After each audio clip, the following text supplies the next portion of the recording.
La famille Bixol 224, allons-y au Gabon. La haute autorité de la communication, réunie le mardi 17 février 2026, en séance plénière ordinaire, à son siège 6 au 286 avenue de la Libération, sous la présidence de M. Germain Goyo Moussavou, décide de la suspension immédiate des réseaux sociaux sur le territoire national gabonais jusqu'à nouvel ordre. La haute autorité...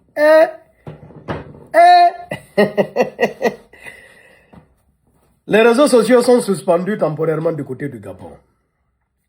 Bon, devant, il a expliqué pourquoi. Il dit il y a des gens qui utilisent les réseaux sociaux là pour diffuser des fausses informations.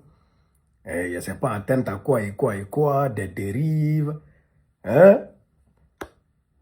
Je tiens à préciser que je ne suis pas là pour juger la décision du gouvernement gabonais. Qui suis-je pour juger? Mais simplement, je vais donner mon petit avis par rapport à cette mesure que moi, personnellement, je juge très extrême. De suspendre tous les réseaux sociaux du côté du Gabon. Pourquoi cette mesure elle est extrême? Je comprends les raisons qui sont évoquées. Mais est-ce que c'est tous les Gabonais qui font ça? Je dirais que non. Vous savez, on le dit souvent en Afrique, un arbre qui tombe fait plus de bruit qu'une forêt qui pousse. Il y a quelques énergumènes, des mauvaises graines qui sont sur les réseaux sociaux. Et ça, ce n'est pas qu'au Gabon, c'est partout dans le monde qui foutent le bordel. On est d'accord. Mais est-ce que c'est pour autant qu'on doit suspendre tous les réseaux sociaux au Gabon? Il y a des gens qui vivent des réseaux sociaux. Il y a des gens qui travaillent sur les réseaux sociaux là. Les créateurs de contenu gabonais qui vivent au Gabon, bon, ils vont faire comment si les réseaux sociaux sont suspendus sur tout le Gabon? Bon, il y en a certainement, bon, ceux qui sont malais, ils vont utiliser des VPN. Mais ça là, ce n'est pas une mesure qui est encouragée. Moi, j'inviterai en tout cas le gouvernement gabonais et tout autre gouvernement, ayant, en tout cas peut-être, une telle idée de prendre une telle mesure, de revoir la situation. Parce que ça là, d'autres gouvernements peuvent voir ça là, ça s'est passé au Gabon, peut-être qu'ils vont essayer d'appliquer ça là, dans leur pays. Je pense que ce n'est pas bien. Ce qu'il faut faire, plutôt, c'est de traquer les mauvaises graines. Les mauvaises graines là, ils sont traçables, ils sont traquables. Et ils sont prenables.